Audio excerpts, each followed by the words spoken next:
to part 2 of Euphoria Recaps. Now we're going to be discussing Nate and Cassie's wedding. Guests of honor, aka who wore their revenge dresses, were Maddie as well as Jewel. The cross theme is such a big thing in Euphoria, especially because Maddie has worn the cross since the very first episode of Euphoria. Jewel's coming into that dress like a very daring to say at a wedding. Anybody would have come at my wedding wearing that. No, immediate guest removal.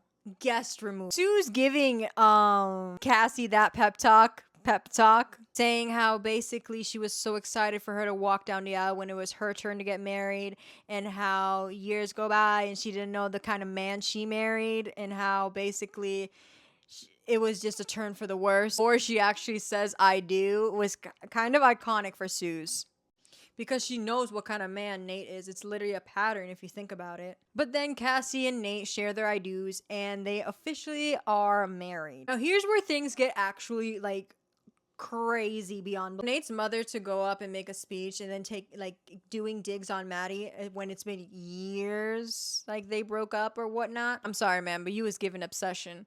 Cause that was not a hit. That was nothing. That was quite literally embarrassment. And we see also Maddie looking like some type of way. She does feel a bit upset. She also does feel like emotional in a sense. I feel like her emotions is more towards the fact that Cassie actually married Nate, knowing the kind of person Nate is, knowing the kind of shit she's been through, and you think, you know, obviously the friendship like was rifted, it was destroyed, but like you would get a sense of like, damn, I can't believe this bitch actually married somebody that was my ex and who has done me dirty.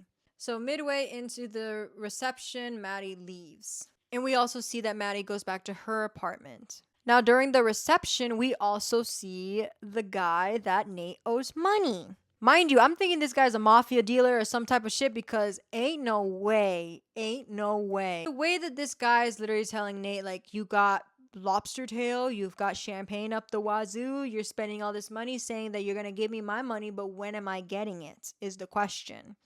To which you can see the fear in Nate, and his posture and his demeanor just changes. Cassie's even like, what the hell is going on? To which the bridesmaid actually goes to the husband and says, this man's a con artist, because I heard this, like what's going down, that Nate owes money.